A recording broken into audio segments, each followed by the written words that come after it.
Hello, everybody. Hello, everybody. Welcome to Roll for Beer, the Season premiere 2. season 2, part deuce. I'm hearing myself in my own ears because I left the stream on. It's a thing that Yep, happens. I forgot to do that too. Oh, phone! I shut you up. It's been a couple of weeks. It'll be all right. It'll be okay. I say that, but Riley, something's happening. No, No! oh, Oh no! hello, Bill. How did I get here? Oh my God! A guest. Those visuals were so impressive. Through a magical GIF-related space portal. Beautiful. And it's GIF, not GIF. Of course it is. GIF Yankee? Yeah, GIF Yankee. I've been playing Baldur's Gate 3. It's gonna happen. It's a very low res, I like it. Welcome to Roll for Whisky, the premier whiskey with no E, your logo aside, whiskey drinking stream on the internet from Canada and the US this side of Thursday nights. See, most people are watching Critical Role right now, but those in the know, they're watching us. Yeah. Well, thank you guys for having me on. Of course. How's your day going, Bill? My day is actually going very well. Tomorrow we have no meetings on the calendar. We do no meeting Fridays, so every Thursday night it's almost like an early weekend. It's fantastic. I love it. Yes. We have this thing in Canada where there's a stat holiday at least once in every month. And I'm proclaiming my ignorance here of the Americas, but I'm not sure if that's the same for you guys as well. Sometimes two stat holidays in the same month.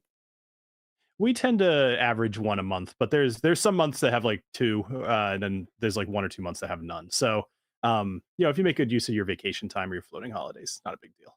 We tend to, because we stream Monday nights normally, just like you guys do with Dungeons and Drams. I'll throw it in the chat later. We always skip our stat holidays because we figure like 1 week a month is a good break for everybody. It sets a good pace and nobody feels terribly burnt out. I mean, the burnout is real. Mostly on the DM. It's true. It's amazing how many times we're going live at 9:30 and I'm still writing notes at like 9:27. Realistically 9:32. What? But still, rewriting an entire story right before you're about to go live? That's never happened before on this show. It's fair. Speaking of the show, in our usual rambly sense, I think it's time to we should get some beverages. And then Bill, I'd like you to talk a little bit about Whiskey Dick and what we can do to prevent it and or watch it. I said what I said. Well, this wall behind me should show you that I have absolutely no idea how to prevent it. But so I wanted to be the first guy on your show in order to normally you guys roll a D6 or sometimes a D4. Yeah, I wanted to roll a D12. Oh. I wanted to roll a D20. So I picked out 20 different whiskeys from my collection, and I have them down here next to me so that you guys can't get a peek of what I'm going to be doing. I will tell you, I really hope I don't roll low, and the stuff that I want to drink is up higher. So I know you don't want to roll before you guys do, but should we? We all roll together. So yeah, absolutely. Yes. So Riley has a tendency to roll into the glass he's going to drink from. And I'm going to do the same because I only brought the one glass tonight. Well, then I suppose I'll do the same. Brought 2 glasses because this is the one night I did. There might be a second whiskey. We'll see. So 3, 2, 1. Oh, Bill, that was some nice crystal. Yeah, thank you. So I got a 14. That is a 1 for me. So I got a 6 or a 3. We're gonna call it a 3 because you're in the third camera. Okay. 1, 2. Oh, yes. So, Bill, I have to ask you: left to right or right to left? What am I drinking? So, for you, you guys usually go left. I'm gonna go right to left. Right to left. All right. I mean, I'm gonna be happy with either way if you go for me here. Can I pick yours as well? Yeah, go ahead. Then let's go left to right. Mix it up. Right. Same bottle I had in my hands, but that's okay. We go a little crazy here. Mhm. So I'm very low Ooh. on mine. This is the Springbank 13. Ooh. This is That's a bottle that I. That's your 14, right? This is 13. So 13. it's called the Springbank Green 13. Okay. This one was it was sitting on a shelf for a very long time, and I kept talking myself out of buying it because I think it was like 110 or something like that. And Springbank is something that you kind of need to develop a palate for. And at the time, I did not have much of a palate for it. So I was like, why am I going to drop $100 on something that I might not even like? But then I remembered that that's this chore, quote unquote, that I've given myself is to do exactly that. So picked it up, and now it's almost gone. Yeah. And Springbank is an incredibly hard distillery to find in Canada at the moment. I don't know about down in the States. Same here. Same. Yeah. Same. Okay. Because, yeah, we have people asking for it constantly at my store, and it is not easy to get. Yeah. I don't know how much love of a pop I'm going to get out of this, but I'm going to try. Okay. Ooh. More of a Yeah, that was solid. chunk. Yeah. Riley, may I? Yeah, go ahead. I have Last Mountain Distillery single malt, single cask whiskey with no E because it's Canadian whiskey. 100% Saskatchewan made. It's a perfect meld of malted and toasted barley with a rich taste of coffee and molasses. It's 100% Saskatchewan barley made. So Nice. a little close to home. It's aged 78 months in a freshly dumped Heaven Hill white oak bourbon barrel and then finished in a new white oak barrel. This is cask 150314. Nice. Sounds like And- it's going to have the usual Canadian caramel flavor. Quite a bit That's not bad. softer on that one. All right. Ooh. So Very nice. I recognize that. have my Wine and Beyond cask, Old Scout straight bourbon whiskey. This is a bit of a powerhouse, coming in at around 58%. So this is what you would call a cask strength. This was barrel number 24129 from Old Scout, or is it Smooth Ambler? That's the Yes. name of the Correct. Smooth Ambler. Yep. And this is a 5-year aged whiskey. This comes out with this beautiful, almost peachy, molassesy tone to it that's just absolutely wonderful. But Duck farts. I know that didn't sound great. The pop was good. Yeah, the pop was good. Oh. Very nice. Now I can see through it, but I'll forgive it because it's really good. Yes, I am going to be so sad when this bottle is gone. Yeah, It's just like you can't. Even among Springbanks, this one was a hard one to find. Oh yeah. So there's something that I didn't consider when we were putting all this together. Mhm. And it's that this is basically a telescope. And every time I drink, you're going to see the back of my mouth. We got proper I don't- whiskey glasses. Yeah, that won't be too bad. At least I don't think that's typically a problem with me on my streams and such. But that is a good insight, and I'm curious now. I'm going to be watching for it very closely. Right? I mean, if you needed a reason to start an OnlyFans. I call it only drams, actually. Only drams. Only drams. Yes. That said, Bill, why don't you tell us a little bit about the Whiskey Dictionary? Sure. So the Whiskey Dictionary is actually, sorry. Have you guys already had a sip yet? Because we should I have. absolutely be doing. Okay, sorry, I haven't had a sip yet. So cheers, everybody. Thank you guys for having me on the stream. Cheers. So the Whiskey Dictionary, it started as an idea in my kitchen, but when my first child was about 1 year old, and I needed a reason to drink. No, just kidding. But I was sitting around and I was like, all right, I kind of want to talk about whiskey. Actually, let me even back up more because I love telling the story. So when my wife and I were first dating, we ended up going to a friend of hers house, and the husband was from Kentucky, and he asked me one day, he's like, have you really gotten into whiskey at all? I'm like, well, I drink like Jack Daniels or like Johnny Walker Black or whatever. Oh. He's like, no, like real whiskey. And, Yeah. and he was right to say so, by the way. He was very right to say so. So we ended up going down to his basement, and he pulled out 7 different whiskeys, and they were everything from bourbons, rye, Irish, Scotch, maybe a Canadian, maybe. I'm probably not. We don't get a whole lot of Canadian whiskeys down here, by the way. So I only have one of them in my whole D20 setup here.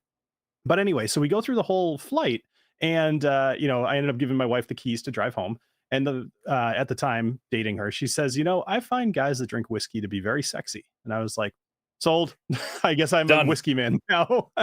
so I ended up looking online to be like, well, maybe I should at least learn something more about whiskey. I've always been a very inquisitive guy. So I started looking around. I was like, I think I could get in on this niche. There's not a whole lot of channels doing this yet. This is like almost 9 years ago. Mhm. And I was like, what am I going to call the channel? I want it to be informational. I want it to be about the history of whiskey and then teaching people about whiskey. I don't want it to just be me in front of a camera saying it tastes like this, it smells like this, you should buy it. I wanted to talk about the whiskey. So I was like, all right, like an encyclopedia or maybe a dictionary. And immediately I was like, whiskey dick is a thing, and that's hilarious. And I'm calling myself the Whiskey Dictionary. The name took That's like great. 13 seconds to come up with. It was perfect. Is your middle name Richard, by the way? Thankfully not. So I've been doing this for about 9 years, hundreds of videos kind of thing. And most of my higher view channels, videos, sorry, are informational, which is perfect because that's exactly what I set out to do. So it's been a fun thing, and I've gotten to meet a lot of really cool people by going to like these tasting events and traveling all over the country and checking out different distilleries. It's been really fun. What about? Oh, go ahead, Rob. Oh, so I was about to say, question for you then. Favorite distillery that you've visited? Okay. If you don't mind me asking that. No, not at all. I will say that the list is very limited because typically when I go to a distillery, it's with the intent to film. So I'll kind of redirect, only because my answer wouldn't be very good. But what I would say instead is most interesting was going to a very, very small startup distillery, and it was called the San Diego Distillery. And when I went in there, I said, hey, can I come by and film or whatever? And the guy let me in there, and it was like a garage, right? He had like the corrugated metal door. He opens it up. There's like a huge vat of whiskey just sitting in a plastic bin, which is totally normal. Yep. And he's showing me around, and he's aging everything in these quarter barrels, and which was awesome because in San Diego, as you guys both know, there is a million different breweries. And so he had made relationships with a lot of different brewers, and he was just aging his whiskey in the barrels from all these different beers. And so I got to try a ton, and it was so much fun. And like the place there, even still now, they're still around, and they do just everything is a limited release. You're getting maybe like 100 bottles out of every barrel, maybe. And it was a very, very cool place to visit. That's really cool. Like that is like, I like niche things with breweries, just when breweries are doing things like barrel aging beers and stuff like that. And that sounds just like up the same kind of alley, something where he's a passionate person. He's somebody who really wants to deliver a cool and neat product, but he wants to do a bit of a twist on it by the sense of it.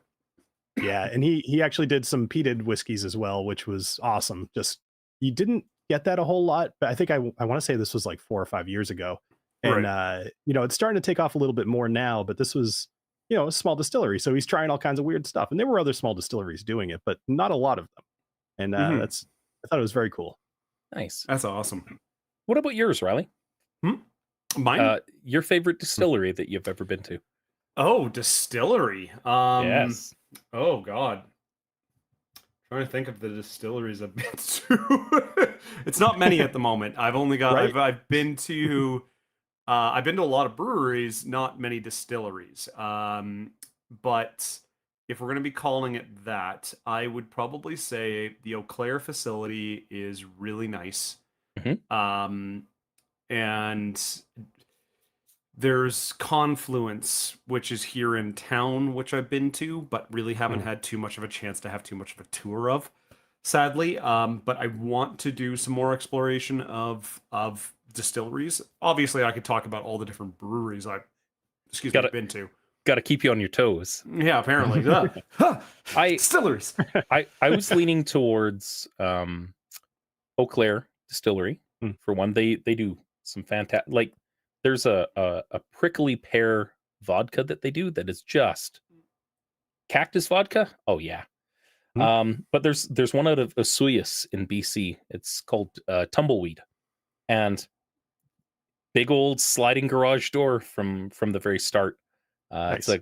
like Al and Ginger. It's been a couple of years since they've been out there. I think they're from Kentucky, actually. Okay. But they do some of the best gin I've ever had. They do It's like Hascap moonshines as well. That was really, really good. It's But- funny that you mentioned that, because when you mentioned small distillery, actually, I would say that small distilleries kind of excel at making interesting gins. Yeah. I have found some of the better gins that I have in my upstairs. That stuff's upstairs. That's not down here in the I don't even have a name for this area, actually. Like, this whole room is all whiskey related, but I don't know, the whiskey dick room. That doesn't sound right. So the still, I don't know. I've been trying to think of some good names, and maybe I'll have to throw that out to my channel and just have people name this room. That'd The be kinda barrel cool. room. The barrel room. Yeah. The aging room. The aging room. That's about right, because I work down here too. So Yeah. Well, so kind of to launch into the topic idea that we were talking about a bit earlier for the beer / whiskey topic for tonight, if you will. Brewing and distilling have some similarities and quite a bit of differences from each other. I wanted to walk through both the distilling process and the brewing process and kind of see what kind of similarities there are between the two of them, because there are a lot of kind of ideas or similar kind of processes, if you will. Yeah, they start off very similar. Yeah. So how much do you know about the brewing process? I know a whole lot that I learned today. and have notes in front of me on. Ask me anything about the 10 things I wrote down, and I'll tell perfect. you about it. So just to give like a quick gist of the brewing process, it starts off with milling the grain. So basically breaking it down to gain surface area to create the wort. That gets the malt then goes into a brewing tank, basically, or a mash tun. Hot water is filtered in, and you boil it. You make the wort. You boil the mash. You boil the mash. Hence the reason why it's called a mash tun. From there, it gets separated. Obviously, the grains are left over, sent to livestock, local livestock for feed or whatever. There's even a really cool company that's in the States that's actually turning grains into 4-pack holders. Oh, that's pretty. I saw that. Pretty cool. Yeah, it's really, really neat. And it's just like a clip-on for cans. It's really cool. But then it goes into the boil kettle where hops and other kind of things are added to the beer. From there, it gets cooled rapidly and put into a fermenter or a fermentation tank. During that time, sugars and yeast are added to obviously create extra sugars if extra sugars are needed. But yeast is pitched in to obviously start the process because you have to have cold beer before you, or cold wort before you can throw in the yeast, or else the yeast dies. From that, from the fermentation tank, it can go into 2 processes. It can go either into barrels to become barrel-aged beer, or it can go into something called a bright tank. A bright tank is basically a tank where it starts to settle and CO2 is added. I'm going to interject right there, Riley. For those playing the home game, Last Mountain Distillery single malt whiskey, 1,000 times better with a single ice cube to bring out the sweetness in the toffee. Holy crap, yes. That is another thing that can happen. I don't recall the. Oh, sorry, go ahead. No, I'm not used to being on podcasts, and I'm gonna try No. my hardest not to talk over you guys. It happens. It happens. just Yeah. happens. just And We Yeah. edit it out later. Sometimes we Perfect. like run into each other. It's totally fine. yeah, We try and make space when we can. If you want to interject, do this. Just Yeah, raise your okay. hand. yep. Well, I'll do that. Teacher, Mother be I. mother may I. And from the bright tank, it goes into kegs, into cans, packaging, etc. But that is like the whole process that can take up to 3 to 4 weeks, depending on the style, or 3 to 5 weeks, depending on the style of beer. So I have a question about the. So I mean, I was only half joking. I know some bit of beer, mostly because Yeah. I learned it tangentially from the whiskey stuff. But the one thing that you brought up about barrel aging beer, Mhm. so obviously you're going to be moving past the primary fermentation, and then you put it into the barrels because like you don't want to Yes. have anything fermenting in the barrel, I would assume. Correct. Yeah. Right. Yeah. So then Yeah. that's when they have to add the carbonation artificially, I suppose. Right. Is later on. Basically, yeah. If they add carbonation to barrel aged beers, because if you've ever tried barrel aged beers, they don't really have Mhm. that same pop that non barrel aged beers have. What's an example of a barrel aged beer off the top of your head, Riley? That would be Goose Island's bourbon barrel stouts, Okay. which are absolutely wonderful products. But those would be a very good example of that. Here locally, there's a bunch of different people that do it. I know Zero Issue's done one. I know Bandit Peak has done one. You gave me recommendations to try some Goose Island stuff. Mm-hmm. The stout that I had, it tasted really good at room temperature. I had it when we were Mhm. camping. Is that a common Yes. effect of like bourbon barrel aging for beer? Stouts in general, you normally want at a warmer temperature. Like a than Trois you Pistol kind of Yeah, deal? yeah, exactly. Because stouts and porters, when you have them a little bit warmer, I'm talking like chilled rather than cold.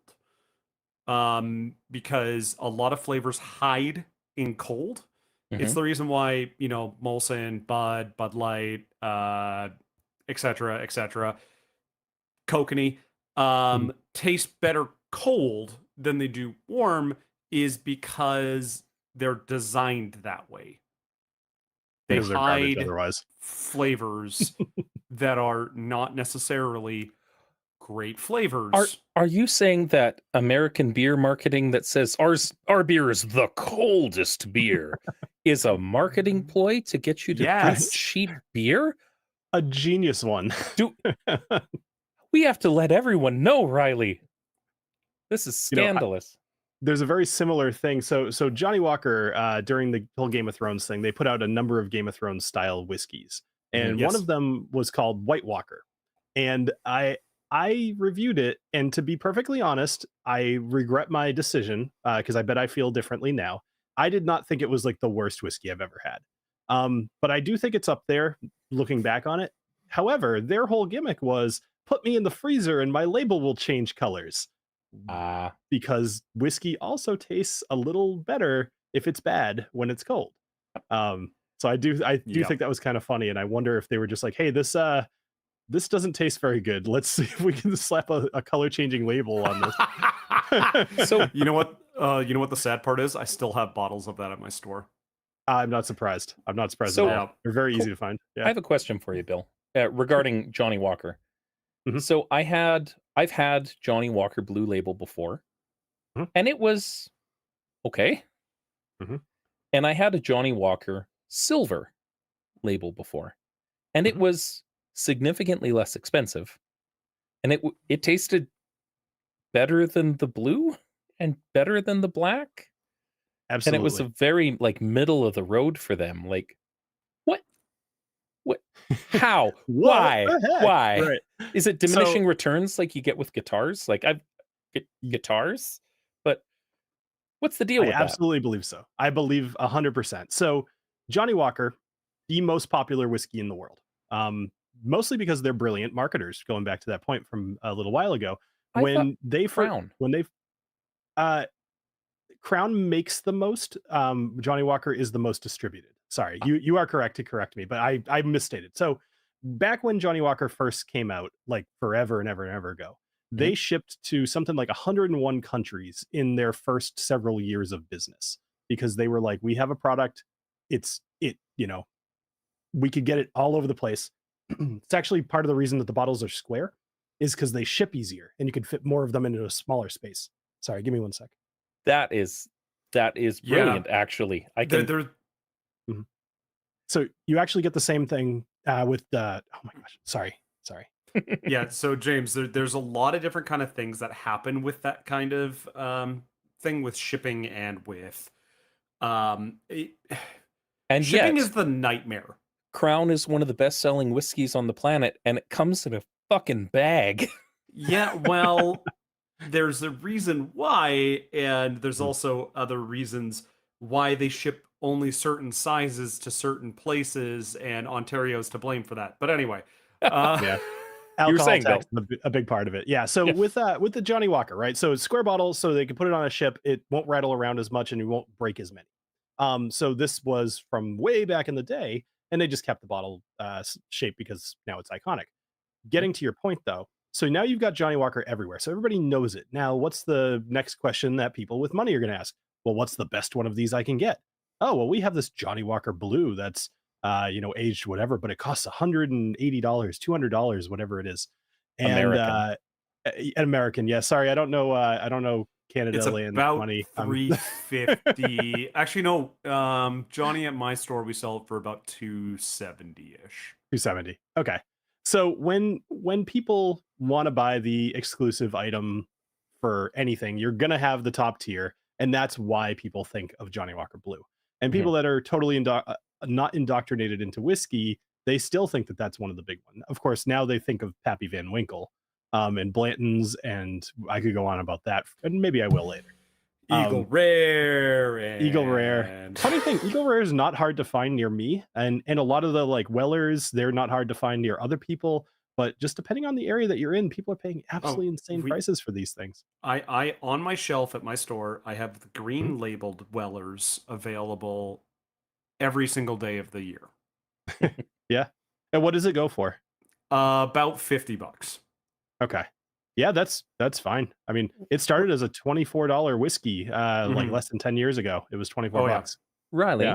that we finished our very first Make-A-Wish fundraiser. That was a Dalmore 15 you got me? Oh, yeah. That was a Dalmore 15. That was delicious. Now, that lasted 3 days. Yeah, that bottle was about $120 when we got it. It has now gone to $200 a bottle here in Canada. I was looking at it for your birthday. I didn't buy it. Good.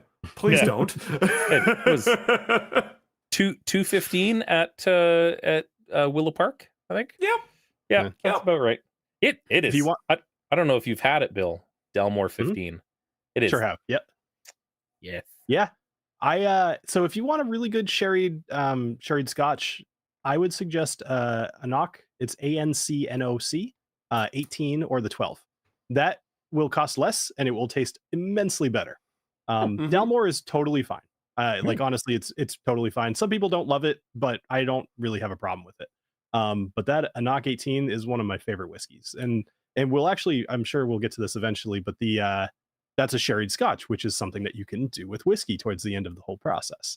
Yeah. Yeah. But speaking about the process, we completely went off tangent there. Can you tell me the distilling process?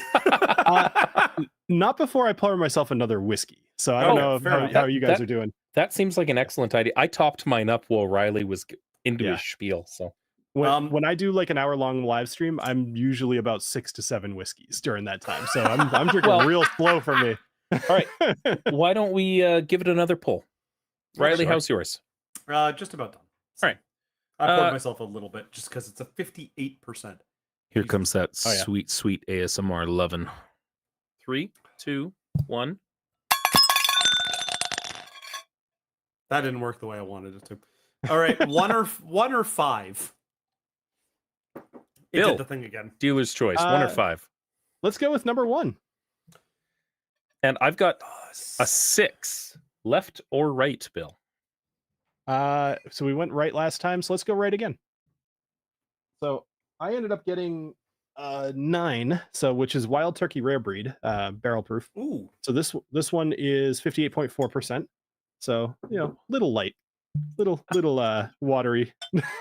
I love Wild Turkey in all facets. I am with you. Although I will say I got some negative feedback on the episode I did on this one, only because to me I didn't think this was enough of an improvement over Wild Turkey 101 to justify the cost. But I think I've changed my mind over time. It happens. It's tough. Like one of the harder things about reviewing stuff is that usually I'm reviewing it when it's like here, when realistically it'd be the best to review it when it's down here. Just really, really get to do that. But I would have no liver if I ran the channel like that. Yeah. So you've got Wild Turkey, Riley. Mm-hmm. I have a beautiful whiskey by Compass Box. This is the No Name number 2. Yay! Good for you. I'm excited for you. This is one of my favorite whiskeys. This is a slightly smoked, slightly smoked. It is a smoked whiskey with beautiful tones of fruit on the back end, and just it uses refilled sherry casks, which is a really neat kind of concept, which we will explain during Bill's part here. But eventually, yes. Wonderful bottle. I'm going to buck the trend, and the thing that I always say, whereas if I can see through it, I'm doing it wrong. Mm-hmm. I have White Apple Calgary spiced whiskey. And I don't know if you've ever had this, Bill. No, I've never even heard of that one. Although I tend not to do flavored whiskeys on my channel. So for your own sake, yeah. It's your typical like vanilla and butterscotchy notes to it. It's let's see here. Well-aged whiskey combining an even smooth long finish with clove aged in oak barrels. And yeah, it's produced here in the place that we film from, Calgary, Alberta. It is the first clear whiskey I've ever drank, and it is always in my liquor cabinet. So I was going to say, you said it was well aged, but it's totally clear. So it's not aged at all, most likely. It says well aged on the bottle. Got it. Okay. I'm reading verbatim from the bottle, Bill. This is what I do. That's like not even smart on their part, though, because I don't know. Whatever. Oh, that was good. You should have warned me. I would have shut up. Oh, that's all good. I tried to get it in a quiet point. Oh, that was really that was dissatisfying. Weak. That was so dissatisfying. Let's see if I can pull a better one off of this. Let's see. Nah, that wasn't great. I want to get that was better. Better than mine. I gotta roll one of my more full bottles. That would be better. I will say I'm hoping I don't roll a 1. In true D&D fashion, I loaded the dice terribly towards the bottom of the rolls. I did not have technically I have a pretty cheap one on the table if I roll something really bad, but yeah. White Owl is the cheapest one on my list. Distillation. White Owl. Perfect. All right. So going back to like kind of what you said about the beer, there's a bit more stuff that can happen with the grain ahead of doing any sort of mashing or fermenting or anything like that. Mm-hmm. So as you mentioned earlier, the whiskey that you're drinking now, it is peated, right? It has a smoky flavor to it. So when you are dealing with grain for whiskey, one of the part of the processes is called germination, right? It's basically making the grain sprout. And this is what's developing some of those sugars, the complex carbohydrates, turning them into sugars within the grain seed. Now, when you smoke a whiskey, similar to what you were talking about with like, killing the yeast by like way too much hot water or whatever, this is like before that, you kill the germination process using steam. And that steam in the case or smoke in this case is coming from peat moss. That is what it means to have a peated whiskey. The alternative is simply germinating them and killing the germination via steam, which doesn't really add anything to the flavor. But that's something like if you have a whiskey from, say, Islay that is heavily peated, it means that they really, really pumped that room full of smoke, and they have a lot of peat smoke that has worked its way into that grain. All right. Right. So once we have our grain, very similar process. You mash it, or you there's a better word that you used it for it, but you basically you break it all up, you grind it, and then you end up making a wort similar to what you said, and then from there this is where it diverges. In order to take that wort and actually turn something into a like a heavier spirit, you need to distill it, which means that you want to boil it to a point where only the ethanol is actually evaporating. So you're in a still. Sorry, not a still. You're in a distill. I'm doing this poorly because I'm not used to just describing this in detail here. All good. So I'm used to like pointing at pictures too. So you have a still that is now evaporating your ethanol out of the wort or the distillate that you have. It's going up to the top of the still, and then it is condensing and it's running off. Now, when you see something like an Irish whiskey that's triple distilled, basically they're putting this thing through a still 3 different times. When it comes off of, when it comes, what am I trying to say? When it finishes, yeah. Sorry. Yeah, after the initial distilling, it's only about 10 to 15% ABV. That's the part that I was kind of missing in the middle there. Sorry about that. So this is how you get moonshine, by distilling it too many times. Right. Well, that's for sure. So once you have your 10 to 15%, obviously that's not a heavy spirit.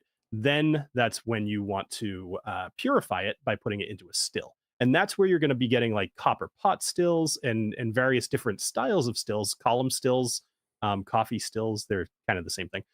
But that is where you can really dial in your whiskey, and you can change the flavors. And depending on where you decide to cut the distillate coming out of the still, that is what you make your whiskey out of. All of that to get a clear liquid that can taste totally weird or somewhat neutral, depending on how many times you've distilled it. And then you go into barrel. So as you saw, like way far back is where it diverges from beer. Yeah. So except for barrel aged beers. I have a question here. Sure. The fermentation process, Riley, for beer. Yes. How many days is that? Is it left to ferment before distilling, so to speak? I believe it depends on the yeast strain. The yeast strain changes a lot because an ale yeast can take 2 to 3 weeks, depending. A lager yeast can take 3 to 5 weeks, depending. Okay. And Bill, yeah, for whiskeys, what about the fermentation? How many days or weeks for your typical Irish whiskey? So typical whiskeys kind of across the board tend not to ferment for more than a couple days. Okay. If they do, you actually start to get some really weird flavors, or something went very, very wrong and you're hoping for the best. Ardbeg actually put out a release, I think it was last year. They called it fermutation, and the whole reason was they ended up fermenting it for like 2 weeks or something crazy like that because they're still lost a piece. I like it.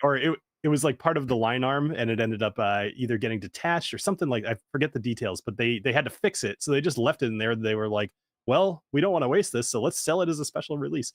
It was a weird taste. It was a very weird taste. I would do it again, but it was not fantastic. So the reason I ask, we got this Manenboshi Goshu. It's a shochu liquor from Japan. And I looked into it because it's a little different from, it tastes kind of like a whiskey, but it's closer to like a bourbon, or not a bourbon, sorry, a brandy, because it's a kind of it's a clear liquor. It doesn't fit into one camp or another. It's just basically booze. but they ferment it for like 3 or 4 days, and they create this liquor in the same method that they use to create sake. Mhm. So it's open air fermentation and then forced into a still after only a couple of days, which struck me as like really, really um, quick compared to what I'm used to with beer, right? Mhm. But if that's the way the whiskey goes, it sounds like that's kind of on the same page for it, between 8 to 10 days for this. Right. Yeah. And I think a big reason is you don't want to develop too much within the fermentation process. You don't want the yeast to get too crazy. Hmm. Otherwise you're going to have a really off whiskey. Well, and So this let me is ask you. also Oh, coming. go ahead. This is also coming from rice, because this is all rice Right. liquor, right? Mhm. So it's. So I guess you're using a more simplified palette for what you're making in that regard. so probably it's hard to say. I don't know a ton of. You're talking about your thing or Shochu specifically, yeah. yeah, okay. All right. I don't know that I've ever had that, so it's hard to say. Okay. But yeah. So let me ask you guys a question about beer. Hmm. So what grains do they tend to make beer out of? Is it that was something I just didn't come across today, and I wasn't sure if there was a lot of variety. It is a big variety. You Mhm. can have barley, you can have wheat, you can have rye, you can have like 2 grain, you can have 6 grain, like Okay. grains. So it's the same thing with whiskey then. That was actually why I was asking. Yeah. Because so if you consider you guys would know this, but like just for the listeners. So if you have something like bourbon, you have a Mhm. thing called a mash bill, which is basically the recipe of how you're making that whiskey. What's the combination of grains? Teacher, And for teacher, bourbon, can I answer? absolutely. A bourbon has to have at least 50% corn for it to be Nope. called a bourbon. God damn it. Isn't that Kentucky bourbon? Technically, it's 51%. That's Damn it. because it has to be more than half. Once you said 50, I got so excited that I was going to get to buzz you. Damn it. I should Now, know that. I'll give you a bonus question. How Okay. much percentage do you think rye whiskey has to have? Oh God. Oh, I know this. it's lower than that, Mm-mm. I think. I Rye remember whiskey. I remember having a talk about this. It has to be 51% rye, I think, isn't it? Correct. Yeah. Yep. Oh, okay. Now, Riley, this one's for you. Mm, How about a okay. wheat whiskey? A wheat whiskey is 51. It's 51. Yeah. How about X grain whiskey? Yes, it would be whatever grain whiskey. Yeah. So basically, that's the thing. When you see a wheated whiskey, that you can know that the mash bill is going to be a certain thing. Now there is it's actually one of the whiskeys I have down here. So this is actually from Canada in a way. This is called Found North, and this is actually made by a guy that I've become very friendly with. He imports whiskey from Canada and Hmm. ends up making all kinds of stuff. Now, what I love about his whiskey is he puts the mash bill right on the bottle. And Oh. I'm starting to see a trend of this, and I'm loving every bit of it because not only does it make my job easier, but it also is just transparency and marketing. Um, and I just love that people do this. Now, I don't get a whole lot of Canadian whiskeys down here, like I mentioned before. Mhm. Is there anything like that with Canadian whiskeys? Because Canadian whiskey can be really crazy. Like you guys, well, I could explain to you about Canadian whiskey. I'm sure you guys know. But for the audience, again, the idea is you don't have to put stuff together before you distill it. You can distill all the different parts and then mix them together before you put it into the barrel, or even just way later in the like before you put it in the bottle, you can mix things together. Which is a cool concept, and I like that about Canadian whiskey. It's because we don't live in Scotland, where there's a very specific precedent on what Yeah, it takes to become or to be called Scotch whiskey. Yeah, right. well, I mean, again, it's one of the reasons why I love Compass Box is because the guy's a shit disturber in Mhm. the whiskey world. Yeah. One of my favorite stories about that is he had a barrel, or he had a project called Oak Cross. Oh, I love Uh, that one. yeah, and the Oak Cross, what he originally did was he took an American oak barrel and a French oak barrel, broke the Mhm. barrels apart, and put them back together, slat by slat, interchanging what slat was which slat. So it'd be an American oak, French oak, American oak, French oak, and then he changed the butts. So one was an American one and one was a French one. And the whiskey committee almost had a heart attack when they found out about this because they're like, you can't do that. You have to blend them. And he's like, why? And it became this huge argument. And they finally said, like, if you don't like revert it back to doing 2 barrels, we will take your whiskey license, kind of thing. So, Bill, I have a question for you. Trivia time. So several answers for you. One of them might be right. What is the what kind of barrel does a Scotch whiskey have to be put into immediately after distilling?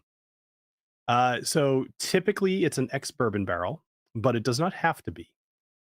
So to be called a Scotch whiskey from Scotland. To be called a Scotch whiskey, not a single malt Scotch or anything like or a blend, but just a Scotch. I mean, I'm guessing you're just going for an ex-bourbon barrel, but it's not ex-bourbon. It's more that has to be oak. Okay. Yeah. How many years? At least 3. At least 3. Ding, ding, ding. To be called a Scotch, it also has to have Scottish barley in it. It also has to be at least 40% by volume. So it's funny that you asked that because I was about to bring up another Compass Box story because, like you said, I think his name is John Glasser. Yes. He's the owner, and he is, like you said, just awesome. He did this thing. He called it the 3-year whiskey or 3-year or something like that. And the idea is, like I just said, you have to be at least 3 years old. And then he put like 27-year, 19-year, all kinds of crazy stuff in it. And he was just, it's another way to just show like, hey, our rules are stupid. So yeah. And then he put like a little tiny bit of 3-year-old whiskey in there. Just you wouldn't even taste it, but just to be like, well, you have to rate all of these things by the youngest whiskey that's in there. And in this case, it was 3 years old. So we called it the 3-year whiskey. I like those things flew off the shelves. Yeah. Oh, yeah. That you cannot find that bottle anywhere. I'm trying to find a no-name number 1, which is a bit easier to find, but it's still around $300 to $400. But yeah, the Oak Cross was actually, that was the first Compass Box I ever reviewed, was the Oak Cross. Nice. Yeah, I actually have a picture of it on my wall over there. I love it. This is No-Name 3. No-Name 3? Okay. Yeah. And my house whiskey, the one I almost always have at my house, the Spaniard. That's a good one. Yeah. I'm sure you've tried Hedonism and Spice Tree and such, right? Spice Tree, yes. Hedonism, it's on my list. They are back in Canada at the moment, so I will be buying a bottle. Move it up your list. Yeah. Yeah. Oh, yeah. So, Bill, you and I had talked about this one night. What's your most memorable whiskey? And it doesn't, not expensive, not like, you know, the thing that you're like, what has a story behind it for you? That's a good question. I'm trying to think of trying not to necessarily think of what I would have told you the other night, because frankly, I have no clue. My most memorable whiskey, I kind of want to. Yeah, I know exactly what I have it right here. I'm gonna have to put it back in the order just in case I pull it. So this one right here was my first single barrel pick that I ever did. So this is from a company called 3 Chord. Oh, yeah, I know them. So 3 Chord does not make whiskey. What they do is they buy whiskey from a place in this that I'm realizing now that like the distillation part of whiskey is actually like the wicked boring part, at least to me. There's all the other fun stuff that you can do with whiskey afterwards that's way more interesting, like finishing it in different barrels and buying from a company. So there's a thing called MGP. I forget what it stands for, but it's basically mass produce whiskey to your recipe, your mash bill.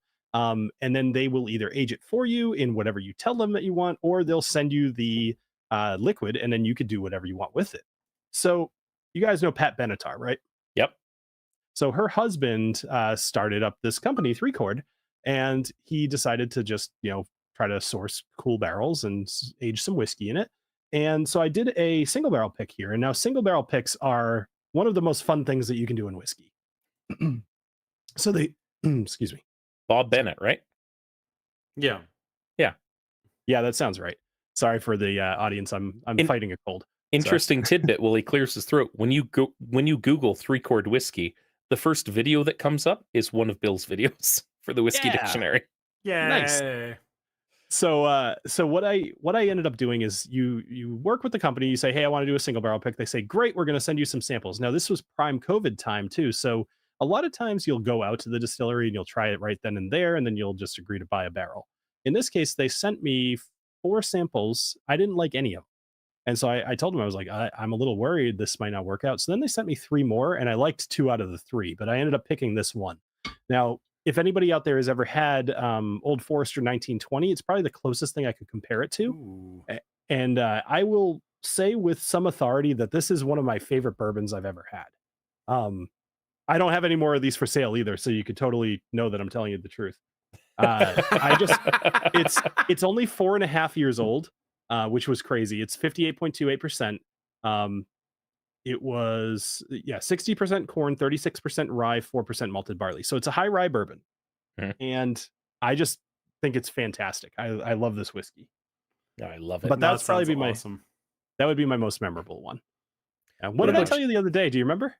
No, we were just shooting the shit on whiskeys, and I was Yeah. asking you about a couple to buy Riley for his birthday. So Yes, okay, that's right. Yeah. Riley, what Thank about you? What So we're gonna go back to the Dalmore. Mhm. And this was when I first started working for the company I'm currently working for. There was an event when the store that I was working at first opened.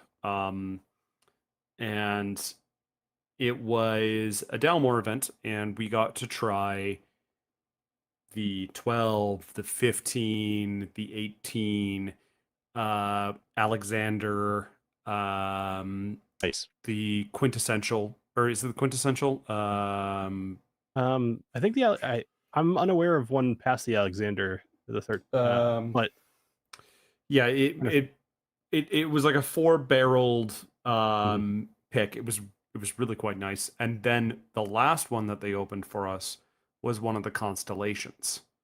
oh yes, yep, I forgot about those. And the Constellations, I can't even remember the year now. It was about 6 years ago I tried it, and it was amazing. I think it was it was either 66 or 71.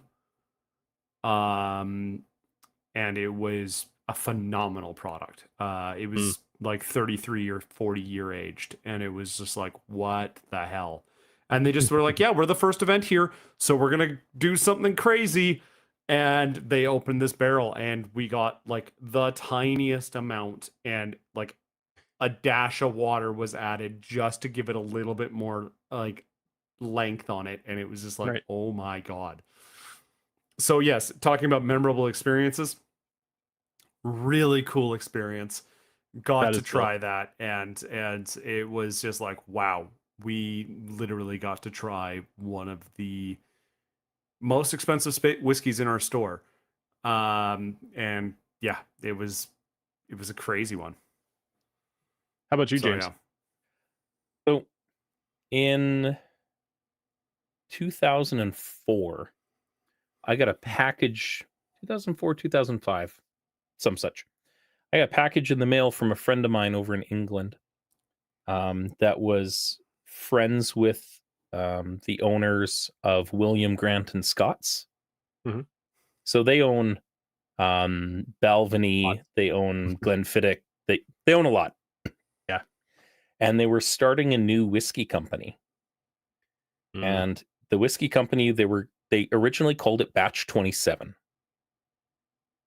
And so I got in the mail, wrapped in styrofoam and just surrounded with candy. So the customs people that opened it up thought it was just a big brick of candy. Didn't want to pay custom about it. I'm not throwing anybody under the bus here, I promise. And it had 3 brass monkeys on it. And I'm like, oh, this tastes like honey in my mouth and all the way to my belly, and I just want to lay down for a little while. And it was the original prototype for what is now known as Monkey Shoulder. That's pretty cool. And it Yeah. was so Monkey Shoulder is a blended Scotch. By proper Scotch terms nowadays. Mhm. They originally they were looking at Glenfiddich, Balvenie, and Kininvie, I believe it is. 3 single malt scotches that they would blend together to make Monkey Shoulder. But the first batch that they did, rather than using their general distillation for what they had as a general product, they used their top tier products for everything. Yep. So I want to say it was like a 40-year-old Glenfiddich, and so on and so forth. And I cried the day that I finished that bottle. I sat and drank with my dad, and I'm like, oh. So I've still got it upstairs. It's got the monkeys on it, but it just says batch 27. It doesn't say Monkey Shoulder on it. That's actually, so the regular bottle still also says batch 27 on the label up here. Yeah, they kept that on for tradition.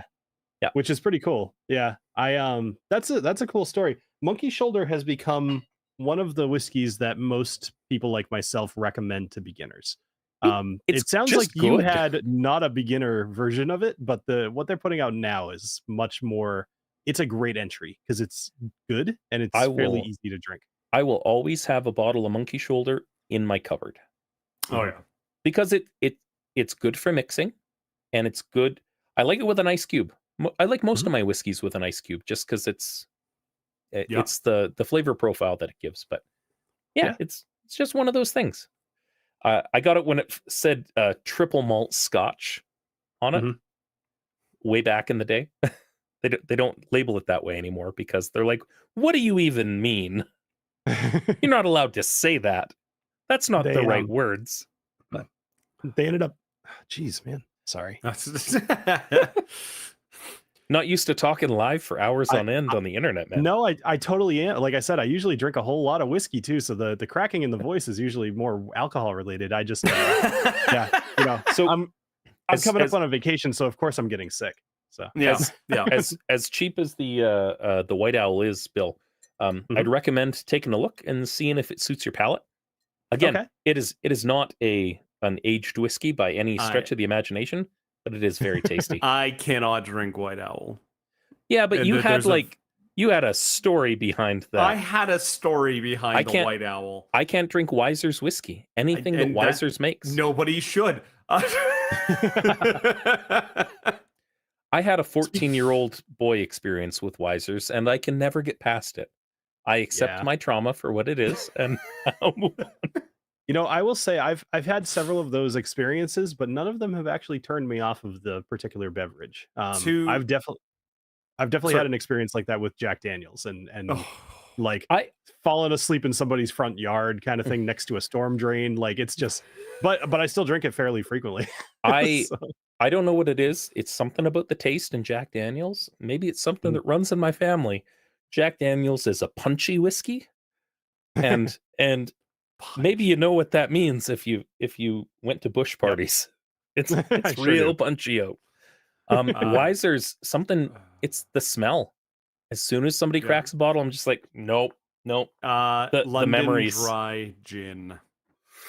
Oh, yep. That sounds about right. White Owl. Those are the two that I just do not drink anymore. Yeah, I turned a friend of mine off of tequila just in general. She's a lot smaller than me, so she probably shouldn't have been trying to keep up with me. But I have stories like that too. Bill, should it ever come to pass that you find yourself in Mexico with us, I'll introduce you to my it's not a patented technique yet, but it works. And that's you find yourself a juice jug, and you fill that juice jug with ice cubes, and you fill the cracks of those ice cubes with tequila, to the very top, and you drink it. And then when the ice melts, you get more ice, and then when the tequila's gone, you get more tequila, and you just do that for a week. And you're invincible. You're hydrating. You're hydrating. It's hot out. You need the ice. And you've got sugars, you've got everything you need to survive in there. Exactly. It's more than enough calories. You're doing okay. If you want to be fancy, put some fruit in it. I don't know. Like grab something off of a platter. So sorry, I'm gonna go back to just to one slight topic here because we're not distractible. We can go back to topics. Now after the distilling process, Mhm. picking the barrels and things like that for making whiskeys, what is the kind of process for that? Sure. All right. So this is Because I just realized we haven't even gotten to the barreling part of whiskey. well, given that we're going back to the topic of whiskey, would you Hmm. mind if I you guys don't have to keep up with me. No, I mean, no. if you're Oh, you know, sir. you're welcome to, but I'm gonna pour this into another glass because I drink that one slowly yeah. because it's I mean, delicious. I bothered to pick out 20 whiskeys. I may as well get more than 2 of them in here. You so, know, Yeah, fair enough. I'm on board. all right. 3, 2, 1. That sounds so good. Oh shoot, I just dumped it without even looking at the number. Hold on. Sorry, one more time. That does sound so good. That was almost a 1. Man. That was a 7 though. All right. Let's see. What's 7? So 7 for you. Tahwahkaro. Yes, Tahwahkaro. So this is a distillery out of Texas. I actually have them somewhere. Here they are. They have a weird little bottle that kind of looks like a canteen. That's This awesome. one is specifically a rye. This is batch 1, which was forever ago at this point. I've just had this bottle for years at this point. The fun fact about whiskey, a lot of people, there is a misbelief. Let me even put this differently. Whiskey will change flavor over time. It does not age in the bottle, obviously, but well, not obviously, not everybody knows that. It does not age in the bottle. Once it's in the bottle, it is a finished product. However, if you have a bottle that is, say, half empty, as you open it frequently, you're letting in brand new oxygen and you're letting out alcohol vapors. So the flavor of that whiskey is going to change over time if you don't drink it within, say, like a year or 2. And even then, it's not going to change to the point where you're not going to enjoy it. It just, you might be like, oh, wow, I remember this tasting differently. Like, that's going to be the extent of it. Yep. If you're somebody like myself who has done this for science, it's totally a noticeable change, but it is not a terrible change. So, If you have noticed, my face has gone dour because I Oh, rolled no. my bad one. oh no, sir. I rolled my favorite of what's here. Oh, Ooh. nice. What's that one? I have Keeper's Canadian whiskey from Stillwater Lake, Nova Scotia.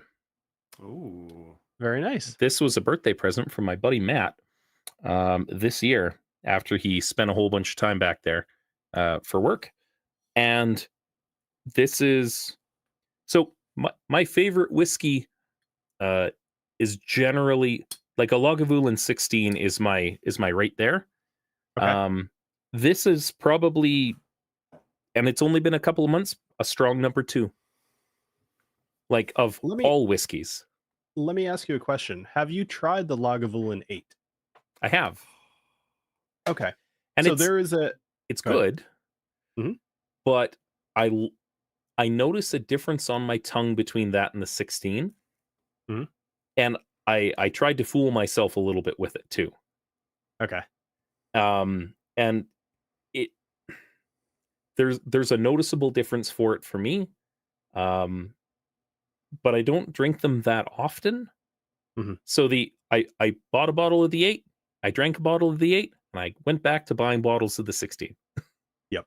Yeah. For me, side by side, the 16 is better. But when I factor in the price difference, I Yes. usually opt for the 8. Yeah. So that's just me. But it's funny because we were talking about this in so I have a Discord for the whiskey dictionary. We call it the Whiskcord. And we talk whiskey all day long every day. So we were just discussing this today. So Riley, what did you pour that was your 1? What is that? It's a swear jar? This is called the swear jar. I don't know this one. Yeah, good. This is like a $30 whiskey off the shelf. Canadian. This is a $40 whiskey off the shelf. So for Bill, that's like 16 shillings. First of all, look at this cap. Oh, Look at this freaking cap. Oh, that's a water bottle. It's not a good whiskey, so they want you to reuse the bottle. Yeah, as You a gotta get swear some use out of jar. it. That's see. the point. Oh This- boy. This stuff is because I'm just looking it up now. I'm still on the first bottle that I received. Is $40 a bottle. Brand new out of Canada. I don't know where I can buy it other than Nova Scotia, but I hope I can get it here. Nope. I'm enjoying So- Riley's facial expressions. Yep. Oh, this is not a good. Oh, okay. So swear jar made somewhere here in Canada. It actually doesn't even say where it's made here. Hold on. They don't want you to be able to find them. Distilled and bottled in Canada. Swear jar craft distillers, Montreal, Quebec. There we go. So somewhere it's in made by the Montreal. French. It's worse. It's made by the Quebecois. No. I like Quebec. Don't get me wrong. Please don't cancel me. But this is ethanol. You could run a car off of it. Ethanol. Third note. Slight caramel. Oof. Yeah. I have yet to ever taste a Canadian whiskey that doesn't at least have caramel. I mean, in the same way that pretty much every bourbon has it too. This is Yeah. a little faded from living in a cooler while camping. The lighthouse stood tall and dark before the crashing sea, when shippers hailed to no reply. To the depths they did not concede.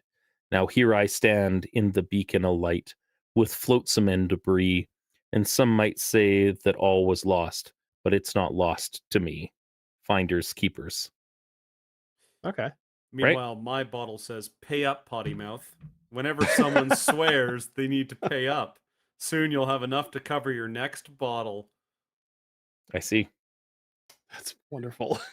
So Sealed, So- tight seal. Sorry, I just read the top. Tight seal. We don't share our whiskey with angels because they don't want it. Right.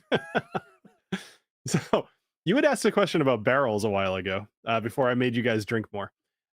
So there's a few different ways that you can think about it. So if you have oak barrels, right? Let's just say that you are a regular Scotch distillery and you just need something to put your barrel in for the next 30 years. You are going to be getting oak barrels, likely from either Heaven Hill Distillery, which makes bourbon and other, actually they make a lot of different things down here in the United States. Or you might be getting it from Jack Daniels. They could be sending it up there. And there's a couple of other cooperages, but there's not a lot of cooperages here in the US that make a lot of barrels. Heaven Hill barrels is what Last Mountain is distilled Exactly. out. Yep.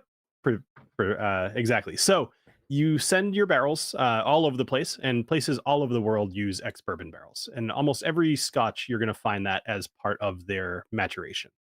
Where you get a lot of your flavor from, well, actually, let me even stop one more second. So when those barrels come over, they are often recharred, meaning like big fire, and they burn what was already in there, and then they re-toast the inside of the barrel, which caramelizes the sugars that are within the wood.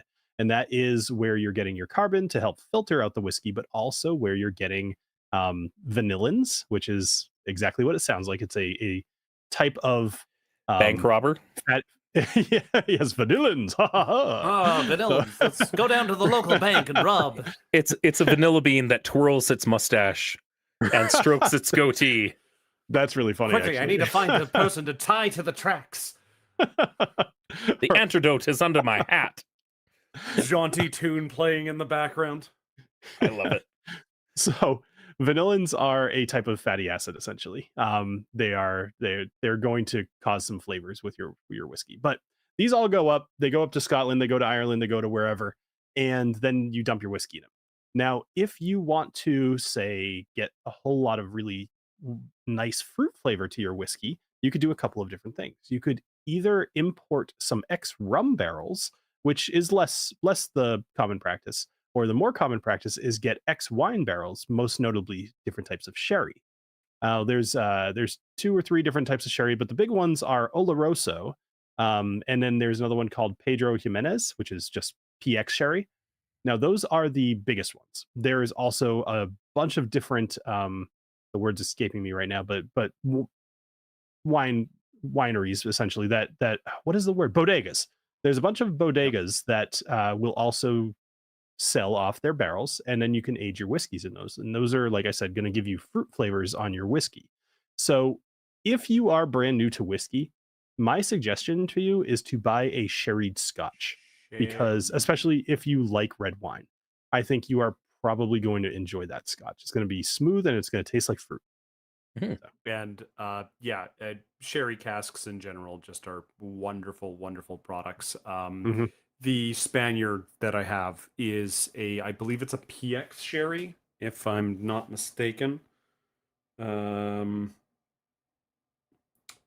No, it just is sherry casks. But yeah, sherry casks in general just give a wonderful flavor. And yeah, you're very right. Very beginner friendly casks, and give wonderful flavor notes. Yeah, it's the kind of thing that I enjoy still, like, constantly. Oh, yeah.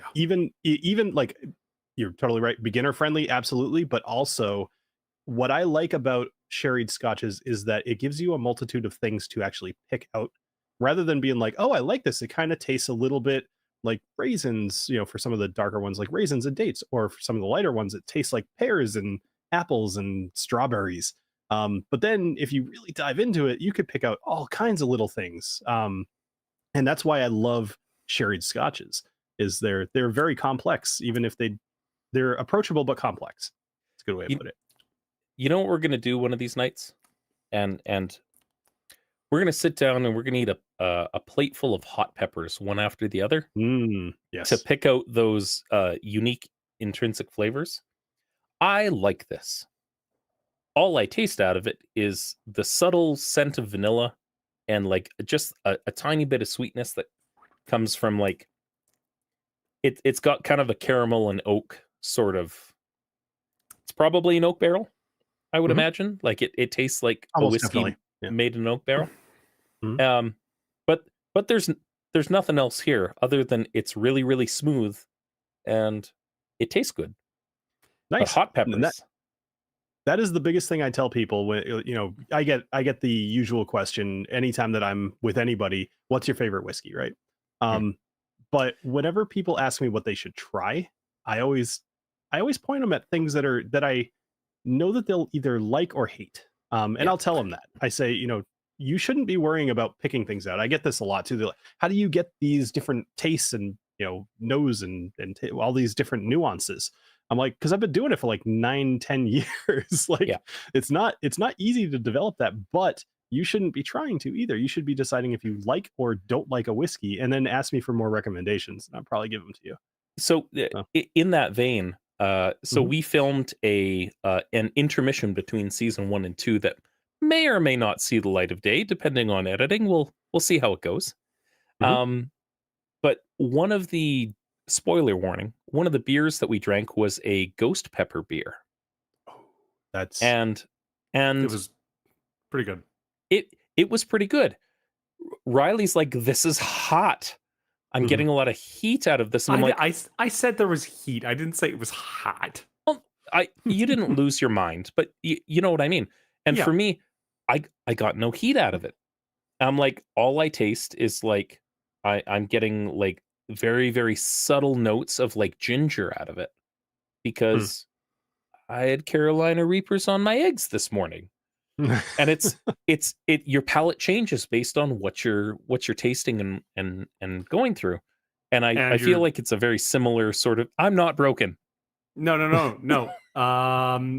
No, but I was going to say it's one of those things where it depends on how you train your palate. Your Mhm. palate is trained towards spicy foods. Yep. And that's fair. My palate is trained towards beer. Bill's palate is trained towards whiskeys. Yes. And so, yeah. And sometimes our palates do get confused, especially in blind taste tests. I got 3 out of the 5 beers correct for the blind taste test, which I was pretty impressed with.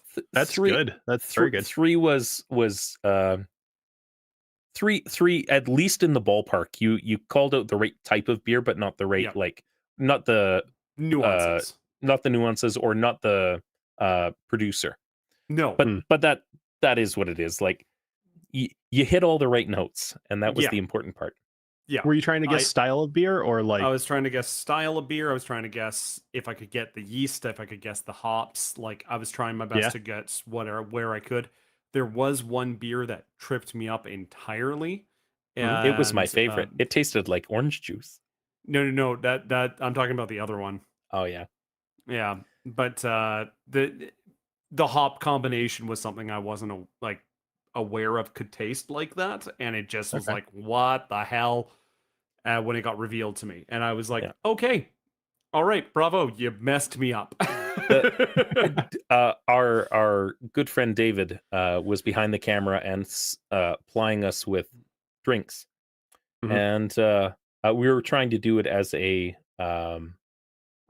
sort of a try reveal. Bring the beers out, taste it, tell us your thoughts, guess what it is, kind of deal. And for me, I'm like, it looks like pee, and this one looks like pee. This looks like pee after a long night of drinking. I don't have them within reach, but I have Glencairns, which is the type of glass that I'm using, that are completely black. And they're awesome. I've got 8 of them because that's usually like if I do a blind flight, I want to have at least 8. Not all at once. Like that's my max, right? So they're awesome though for that kind of thing because you can't look at the color. Funny thing. Now this will only translate to people on the YouTube channel, but James, you should keep this in mind when you're judging the color. The back of our heads actually is a perfect little like white sheet to put things up against. Oh my, Jeebus! It's like when you look at the color of my whiskey. Holy crap balls! Right? Look, I bought a zoom lens for a reason. There you go. I do it all the time, and it's just like, oh, look at that color. So originally the thought was we were going to get some solo cups and duct tape around most of them so Riley couldn't see the color of the beer. But he bitched and complained so hard that we went with clear glasses. It's part of the experience, and I'll never let him live it down. I'm not going to help you. I'm not going to help you make fun of Riley. I think I like Riley. I like Riley too. It's why I take the time to make fun out of him. Yes. Pretentious people get each other. It's fine. Oh, for sure. Here's the I have a hard time because the things that I'm pretentious about, other people don't eat. Yeah. Well, actually, so I eat extremely spicy foods myself. I don't necessarily put Carolina Reapers on my eggs, but I absolutely have had Carolina Reapers, like as a sauce on wings or whatever. I've done several like hot wing challenge kind of things. I did this. They used to do this thing in Boston, which was awesome. It was called Hell Night, and they had one of the coolest things. And I always wanted to recreate this, but I don't have enough friends that enjoy spicy food to make this make sense. What they did is you could buy. It was called meatball roulette, and it's kind of what you would imagine. They hand out 1 meatball per person, and one of them is just incredibly like going to kill you spicy. And all of the rest of them are like pretty darn spicy. So the best part about doing this is that everybody thinks that they got the really hot one because everybody's is very hot. But one person, the person who's usually not saying anything, that's the person who actually has it. You get a bunch of people being like, oh, I think I have it. No, I think I have it. Oh, this is so spicy. And then you get the one guy like, we did this. Help! So I think I've said this on the podcast before. Like, you don't use extracts. Extracts are not food. You don't just like put some extracts in your eggs. That's not a thing. That's not what you do. I mean, it's for shits and giggles. You put a drop of it into a full vat of chili if you're trying to up the Scoville range. And I went on a date with my wife, and we went to a bar before buying groceries. And they're like, oh, you got to sign a waiver to eat these chicken wings. And I'm like, fucking bring it. And so they bring out 6 heavily battered chicken wings that are basically like full-size chicken drumsticks. And it's nothing but black extracts into breading. Yeah. And so I eat them. and I'm really quiet through the whole thing because it's not pleasant. Mm. And we go to try and buy groceries later, and the void hits me. Where I can see through time, but it's all Yep. tunnel vision, and I'm glad I wasn't driving. Mhm. And she's like, "Are you gonna be okay? This was a stupid idea." And I'm like, I couldn't form words. You know, It really is. It's like being drunk without having a sip of alcohol.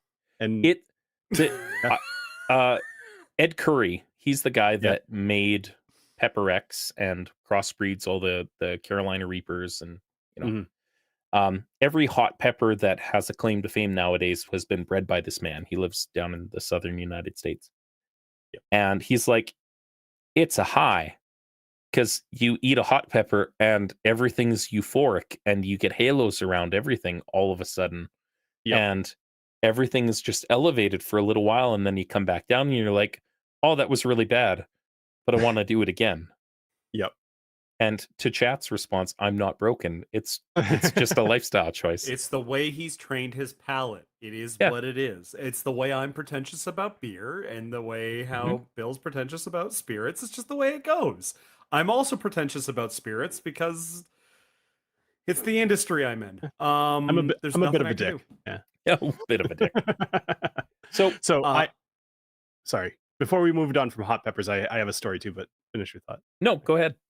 All right. So I'll keep this brief, but this is my favorite story about hot peppers. So there's a restaurant near me called Wendell's, and Wendell's has, hot wings on their menu. And I was like, I was old enough to drink, so I must have been at least 21, but probably not much past that. And my dad took me there, and he also eats very hot food. And he was like, we got to go to the Wendell's. We have to get these things. They're incredibly hot. This was like my first real have hot food kind of situation. So we show up and we order, they're called double dares. They're not on the menu. You have to just know about them. And I'm not lying or exaggerating when I say when you order it, they kind of make like a little bit of a deal about it. And people that go to this place, they're regulars. And so they always turn around. They want to see who's ordering these things to watch them fail. And that was exactly the reception that we got. So, we want to order double dares, and people just turn, right? So they bring them out, and it came with a plate of 11 of them, which was the worst because it's both my dad and I. So now we're trying to outdo each other. What it looked like, it was like a slop of brown, like like chunky. It was habaneros. It wasn't that crazy, especially nowadays, but it was habanero pulp, and then they sprinkled it with habanero seeds, and it was just thick. So we eat this thing, and they were very hot. Both of us finished 5, and we left the one down in the middle. And we both made a gentleman's agreement. Neither one of us needed to outdo each other, which was great. And we finished it. That was awesome. Here's the funny part. So I get up from the bathroom because I think I had like 4 beers at this point, and I go up to go to the bathroom. When I'm in there, this guy that's in there, he's like, "Hey, you're the one that ordered the double dares, right?" I was like, "Yeah," guy who's talking to me in the bathroom. "Sure, yep, yes I am." And he's like, "Wash your hands first." And I was like, Yeah. "Oh, Yeah. smart." Yeah. So, yeah, and that guy probably saved my life that day. I have done that. I Yeah. This is telling. I was cooking and then picked up my baby. Oh no. Okay. Yeah. You have Yeah. never heard crying. Oh. And just like on their leg, not a good time. Not a good time at all. Oh man. Oh no. Oh, that's At least you weren't tough. changing the diaper or something like Yeah. that. I've also done what you're describing and like Mhm. went to take a leak. Yep. And there are problems there that don't go away right away. Right. I sat through 4 hours of a D&D session just like sweating and hurting and Oh, leaning over brutal. a table while trying to DM at a friend's Well, house. I was gonna say, I think we kind of missed our D&D topic tonight a little bit. You know what? Which kind of it's happens fine. sometimes. We can touch on generative AI another night. Absolutely. Yeah. I also got nowhere to be, so you guys do what you want to do. This is it's 11:40 my time, and I stay up late, so I've got nothing else going on. So, just editing. Why don't we do an extra long episode, Riley? We'll do another 20 minutes or so. Another 20 minutes? I can do that. I can do that. That's and to keep me honest, better than this whiskey. But this is your first guest episode, right? This is our first guest episode. Yeah, and it's the first episode of the season. So you know what? There you go. Let's go till 10. Then let's go. Nice. Let's do that. I'm gonna set a timer here. Mm-hmm. And I like that. Yeah. It's very useful. We use it for our breaks when we're streaming. This time I'm gonna choose my whiskey. Okay. I've got a lot left. So. Riley, roll from what's left. That's fine. We don't know if you pick the whiskey that you want. It's a gentleman's agreement. Yeah. 3, 2, 1. It's cocked. I missed out on that. Hold on. It's a 1717 319. All right. I have to have them all blended. All right, let me try again. Did it again. I'm gonna go with a 15. That's the first one I saw. So I rolled a 1. Ooh, Lagavulin 8. Yeah. That's a good one to end on. I like it. I'm just gonna update our thing. Bill, you're running Lagavulin 8. Mm-hmm. The Talisker 10. Ooh. Color for all those people at home. There you go. I have something a little more colorful than that. The audio joke for the people playing the podcast game is Bill and James have little hair on their heads. So no, they're not little hairs, Riley. There's no hair on my head. Are you saying that this shirt makes me look bald? So Bill held up his glass to show the color on his head. I'm going to hold up this bottle to show the magnificent color on this bottle. Ooh. Oh, that's cool. I like that. This is a Kujira 10-year-old Ryukyu whiskey. Also, whiskey without an E, thank you. Bourbon barrel small batch. That is from Japan. From Shinzato. Well, so let me ask you a question. Does it say product of Japan or does it say Japanese whiskey? It says product of Japan. Okay. So it's actually, I'd have to double check my notes, but it might not legally be Japanese whiskey. Really? Yeah. So it's been a little while since I've dove into too much Japanese, but basically they released new laws, probably about 3 years ago at this point, that stipulates what a Japanese whiskey is. And after that came out, you could write product of Japan, but you couldn't write Japanese whiskey, or possibly the other way around. I'd need to double check my notes. I would love to know that. I will double check my notes while we're chatting. Let me take a look on their website. I gotta pour this first. Hold on. Does this bottle make me look bald? Yeah, I think it does. All right. It's a good line, right? The best thing is the wooden cap. It's a really nice touch. It's got an excellent feel to it. This is a bottle of whiskey that Riley got me for my birthday. Actually, it was a group of us that got it for you. It was a group of us. I might have been a little intoxicated on my birthday and missed that part. Pretty sure I thought it was just Riley. No, it was a group of us that did it for you. I appreciate it. So here is the deal. So they do have until March 31st, 2024 to officially change any labeling that's on any bottle. Mm-hmm. But here there's it's called Article 6, and here there's 4 rules. You cannot have unless it is officially Japanese whiskey, you need to remove the word Japanese from your labels.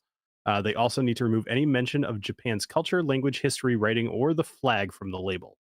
Names of people that evoke Japan, names of Japanese cities, regions, famous places, mountains, and rivers, the Japanese flag, or any other labeling that makes it likely that the product being labeled is mistaken for a product that satisfies the production method quality requirements, blah, blah, blah. This is like the legalese. But yeah, so that one... So this if one it is says distilled product of- in Okinawa, Japan. Okay, so that probably is Japanese whiskey then. Yeah.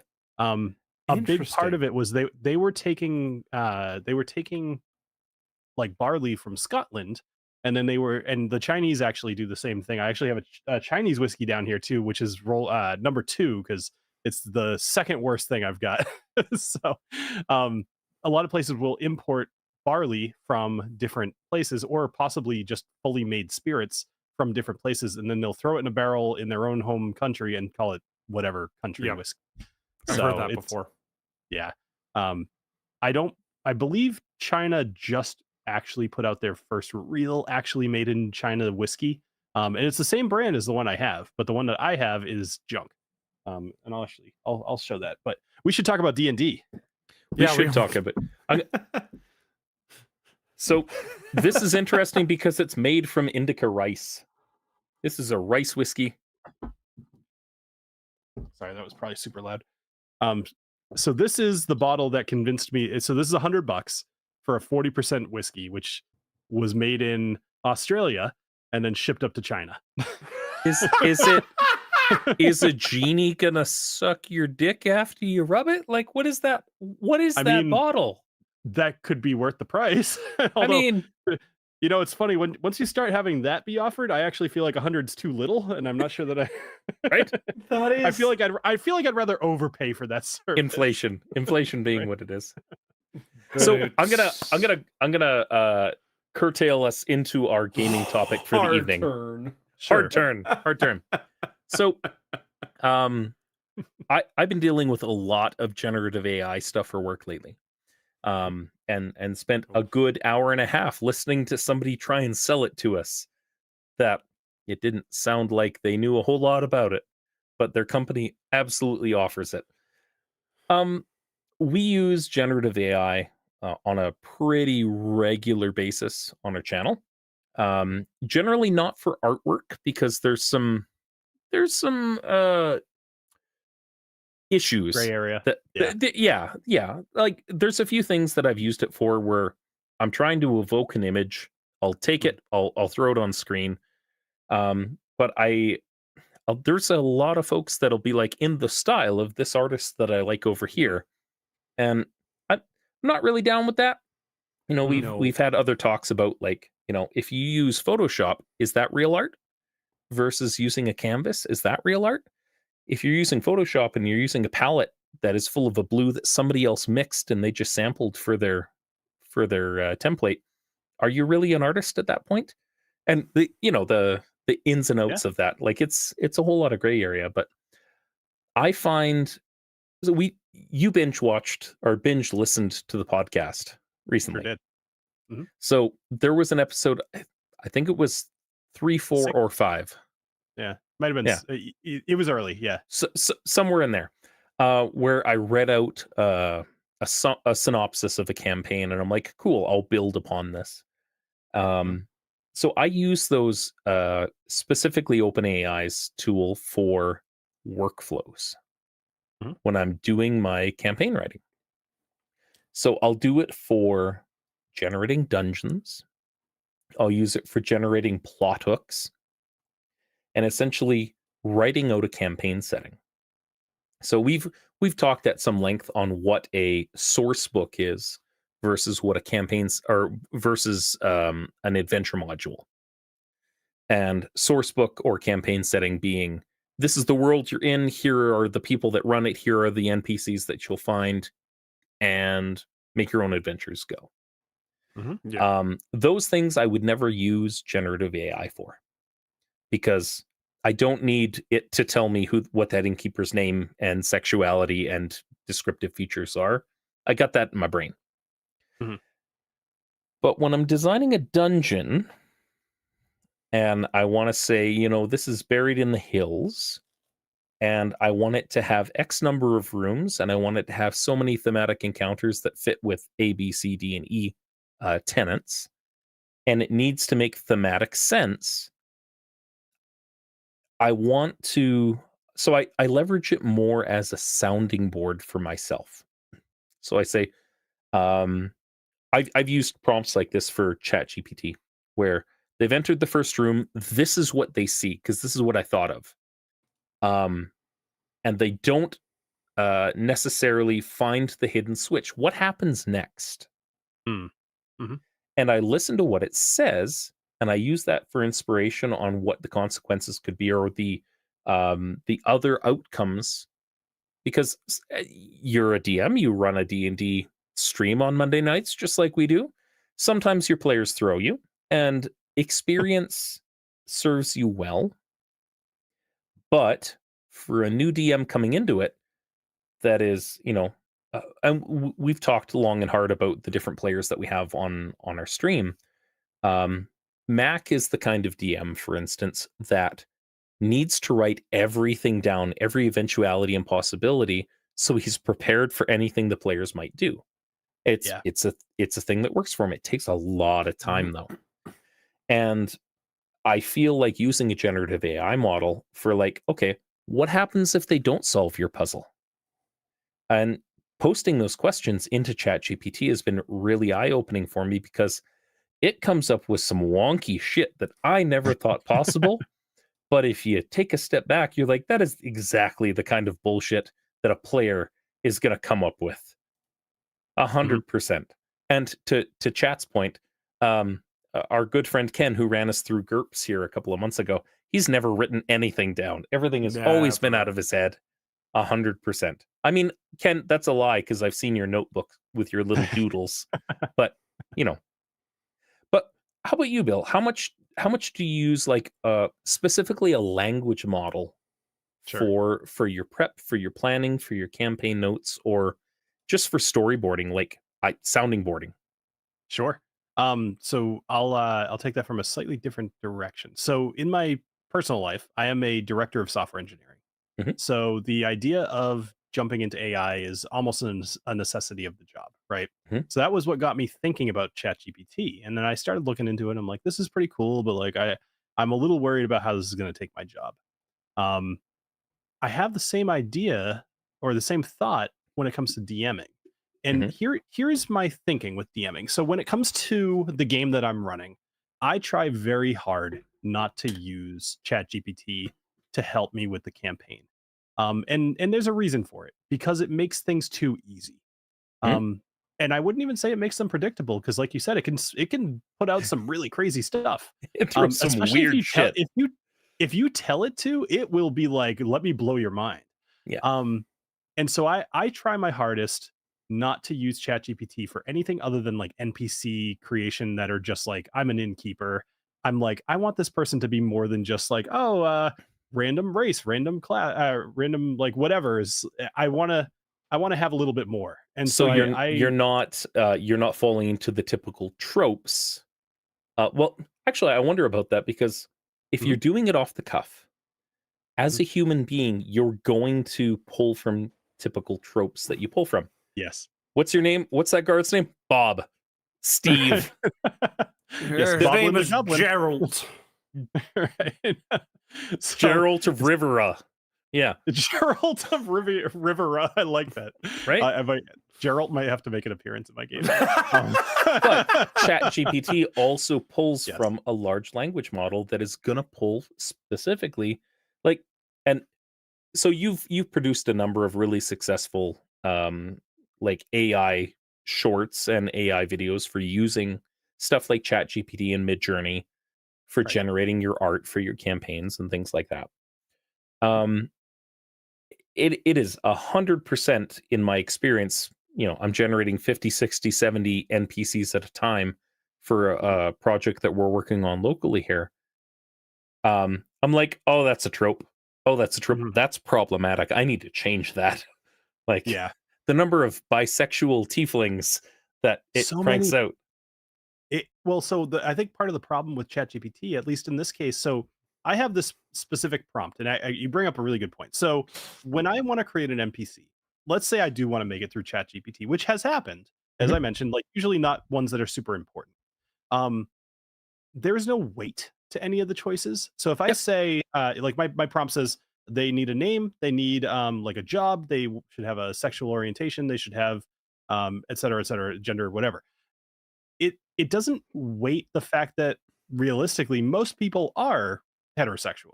It's if you generate 4 NPCs, there's a good chance that you're going to get heterosexual, bisexual, homosexual, and asexual.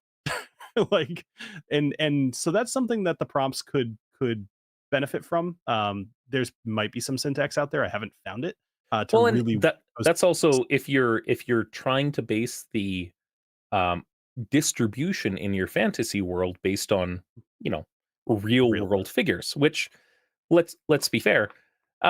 If an elf showed up in real life human land, somebody'd probably shoot it. Also true. Especially if Yeah. it was an I mean, Yeah, them The- damn pointy ears. So- knife ears. Knife Right, ear is knife ear. the Yeah, general slur that's- for. That's even Yeah. better. Yeah. So I generally I'll look at things like if Yeah. I'm generating an NPC for a town, Mhm. I'll be like, I need to generate 20 businesses that would functionally exist independent of each other or collaboratively with each other within a town population of 300 people with a distribution of like 80% human, 15% elf, blah, Mhm. blah, blah. That's where I'll start from based on what I have in my head. Give me these businesses, the name of the owner, the race, the gender, the D&D class specifically Mhm. is what I'll list, their age based on D&D cosmology, their physical description, their specialization, and the main attraction of their business. Mhm. And it'll usually lead me to something like a generic elfy sounding name who is a female wizard, because that always seems to come up every single time. It does. Yep. And they are graceful and wise with flowing silver hair and vibrant violet eyes, because that's the best thing Google could come up with for their language model at the time. And Mhm. they wear intricate mithril embroidered robes with celestial And symbols. there's a 'cause- drow with a panther, Yeah, and and he it's uses edgy, two. and yeah. Actually, But but so he's a good guy, and on the topic of drow, the other day I joked in the game that I was doing about my players are considering going to the Underdark. I remember this. They were talking about that they didn't want to go like too deep into the Underdark, just like the suburbs of the Underdark. And I made a joke about there being like undercarons there. And, and so I made a joke on the Discord about like, instead of like, let me speak to your manager, it's let me speak to your matriarch. right, which drow. was perfect. And so I took it to the next level, and I used some AI generating. I used Midjourney to make Underkaren, which looks awesome, and then I threw it into an AI video situation that you could type in what you wanted it to say, change the voice to sound what you wanted, and it would make the mouth move. So I made the Underkaren say, "Take me to your matriarch," and it looked awesome. If you want to see this, you can join the Dungeons and Drams Discord that I'll probably link in the doobly-doo. Or you can join ours, and there's a standing link for it somewhere. I'll put it in. Perfect. Thank you. It's fantastic. But yeah, I appreciate that. I find like much like mining.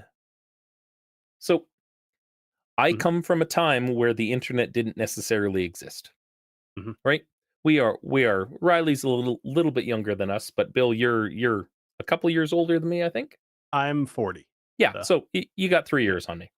So Okay. I did exist in a time where the internet wasn't a thing. yes, but Yeah. you weren't necessarily writing D&D campaigns for it. I was No. 12 when the internet started to be a thing. Okay. I Um, was 7, 8. Yeah, it was what was it called? Begin with a P. Prodigy. Prodigy was like the first thing. Yeah, we could go on about that. my first instance of like searching on the internet was using Alta Vista. Right. But And that you were said, just like boobs. chat rooms. It was all about it's like chat rooms and Neopets. I actually remember. I remember my very first thing I ever put on the internet was, and it was in a Magic the Gathering, like billboard style chat, like forum kind of thing, Yep. talking about whatever card, like I was just like, oh, hey, there's like this thing, and I like magic as well, so Tarmogoyf. yeah. Yeah. I was a nerd from the inception of the nerdiest place in the world, the internet. But much like most Mhm. DMs or storytellers, we take from our inspirations and our prodigies, and I would be lost if it wasn't for folks like David Eddings and um Robert Jordan for Mhm. developing worlds and magic systems and things like that, because For that's sure. what I base a lot of the things that I'm doing on. Mhm. And that's what generative AI pulls from, is it's taking inspiration from so many things. And we've talked about this in the past, where it's going to be interesting to see when AI is pulling from other AI for inspiration rather than specific artists and data pools. Like, Yeah. how is it, like, the argument comes up of like, you're stealing from creators, but it's like, if I'm an artist, I'm so I'm a paltry musician at best. Mhm. I often say I take the time, I enjoy playing, but if I had never heard other artists play, my playing would be, you know, non-existent. Makes sense. And if you're an artist who draws or who writes, if you if if you don't stand on the shoulders of giants, what are you? Right? Yeah, And for sure. the argument that comes out is like, well, it's stealing from other artists. And to a point where, if you didn't give permission for your art to be used in such a way, that's one thing. But if Mhm. you're an artist that draws or that writes, and that people consume your work, are you saying that you don't want to inspire other artists as well? Right? I And look at it less as taking from artists and more taking potential work from artists, you know? I agree. Yes. I see that. Yeah. Yeah. At no point um should somebody starve because a computer can do it better. I mean, Mhm. that's partially the world that we live in, as a reality in other facets as well. But Mhm. I made a joke in our Discord several months back where it's like, you're going to see Crayola stock just going right up, because there's going to be a massive spike in valuation on handmade art when anybody and their dog can use a simple tool to put a digital artist out of business. What's the value of digital art compared to something that somebody made in person, right? Yeah, and that's a good take, actually. I think that's a smart way to look at it, as, people are gonna value hard copy a lot more. Well, and Um, I look Good. at this from a personal point of view too. Like, my mom is a physical artist. She does Mhm. oil works and canvas and stuff. I've got them all over my house. And if somebody came to her and said, "Can you design me a logo? Can you paint me a logo?" She couldn't do in a short amount of time what somebody's going to mock up in Photoshop in 10 minutes, Yeah. right?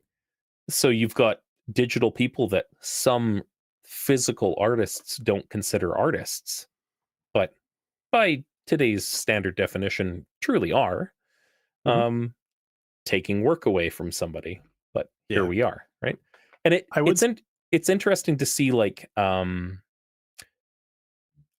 as a storyteller, can you now become the new subset of artists where you know exactly what to say to manipulate a tool to get the results that you need, versus knowing exactly what templates to use and factors and to input to get what you Mhm. need out of a system like Photoshop? So, I would say, going back to the kind of more about using it for DMing, right? Mhm. The story that me and the players are now telling on Dungeons and Drams, I have a plan, like I have a direction I want the story to go. Mhm. And they could very well go completely separate, but there is a definitive beginning and end point that hopefully happens. If it doesn't, I'll have to make some stuff up, but let's just assume it does. And there's probably like 5 or 6 little points in between, and those are probably going to happen. But if they don't, I'll make up something else. But you know what? All the filler, like you kind of said, generating a city, that is not something that is critical to the story that I've come up with that I Yeah. really want to tell. That is something that is basically grunt work. And if there's a part of it that I don't want to be grunt work, I'll make that up out of my brain. But you know what? If tomorrow, or let's say a few weeks from now, if they leave the place that they're in right now and they're on an airship and they spot a town, and I haven't thought about what's in that town, but they're like, we really want to just land there and go visit a shop. I don't have that shop, but Chat GPT could make that shop for me in about 2 minutes. Yeah. And then I have a point that I did not have. And I Or wouldn't feel the bad about shopkeeper could be named Bob. it. Bob Or Elfson, because he's a Geralt- half elf. Geralt of Rivera or something. I forget what you said, but I'm gonna have to. I love that. I'm gonna have to remember that. Gerald Riviera. Gerald Riviera. See, I like that. Yes, he's an Eldritch Knight. So I like it. Well, I think I finished my whiskey for the night. I don't think I'm going to have another one personally. That but, sounds about right. Bill, Good job, Jim. thank you so much for joining us tonight, for being our first guest on the show tonight. Yeah, I loved being here. This was really fun. I'm sorry that we spent so much time off topic, because I actually would have loved to talk more about AI stuff. This was fun. This was great. I like talking the spirits and beer side of things as well. Like, there was some really cool topics. It's a really cool insight into spirits, and it helps me out because it works for my job as well. So I do appreciate it. I appreciate the insight and the knowledge. So, and I hope that I imparted something a little bit on my side too. Absolutely. I loved that you were able to answer the questions I asked. And just having listened to all of the episodes that you guys have put out, I've learned stuff about beer that I did not know. That's all on Riley. It's been great. I was talking to my wife right before I went down here, and I was like, I did some research on beer today because I don't want to sound like an idiot. And having listened to these guys talk about beer, they actually know what they're talking about. So I have to kind of bring it. So as a final note, are you in a scenario where your spouse follows along with the whiskey that you drink? Is that her jam? Not. No, she wants to be about as far away from any peated whiskeys as I have. Like, I have to sit on the other side of the couch. I have had her. She will occasionally drink a hot toddy. That's about the most she'll go. There you go. I like it. Well, Bill, thank you for joining us. Where can folks find you on the internet? This is your chance to pitch. If you are interested in whiskey information videos or reviews, you can find me on the Whiskey Dictionary. I will occasionally do live streams too, but it's mostly full-length videos and shorts. If you're interested in Dungeons and Dragons, and specifically drinking along with us while we play D&D and drink a lot of whiskey on D&D, you can find us on Dungeons and Drams. We would actually very much like to get some more attention to that channel and try to grow it a little faster. So check that one out. Awesome. Yes. Well, and I was just gonna say thank you guys so much for having me on. This was been a really fun time. Of course. And hopefully it's a little challenging because Bill chose to stream his D&D the same night that we stream our D&D, but one of these nights somebody's going to be really sick and somebody's going to cancel, and we're going to get Bill on Legends of Logomancy, or I'm going to step into Dungeons and Drams as a twirly mustached Gerald of Riviera. And I'm going to have a microphone. Vanillin. You'll be a vanillin. I'll be a vanillin. Yeah, I like it. I'm not evil. No. Is that a train track? Yes. I love it. Cool. Thank you everyone for stopping by. Let's take a look here. So we have our Roll for Wishes campaign coming up at the end of October for Make-A-Wish. We're going to have a couple notable guests. Firstly, Chris from Treant Monk's Temple is going to be coming on. If you're a D&D optimizer of any kind, you're probably familiar with his channel. We're going to have Lydia Corinne coming on. If you follow D&D TikTok at all, she's going to be one of our players as well. Sponsored by Kobold Press. We're still hammering out some details on the system that we're going to use for that event. More locally, if you're in the Calgary or Alberta area, August 25th to 27th, we're going to be at FallCon. We'll be running a couple different TTRPG systems. Riley's going to be running a whole lot of D&D. Ken from our stream is going to be teaching some folks how to paint minis. We got a sponsorship from Reaper Miniatures.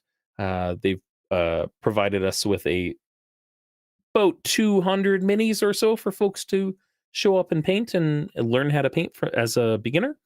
And myself and Neon from our stream are going to be running Lasers and Feelings, a super simple TTRPG system. If you've never used it before, it is the premier system to get people into role-playing, including your spouses who hate role-playing games. It is the best thing ever. The army of lizard wizards shall rise, according to chat. That said, thank you for stopping by, and if you're listening on YouTube, Riley can cut this part out. This will be available on Audible and Spotify and, everywhere where fine podcasts are consumed, except for Apple Podcasts, because you know what you did. Within about 2 weeks. So thanks, everybody, and have a good night. Good night, everybody. Cheers, everybody. Cheers. And we're offline. There we go. We had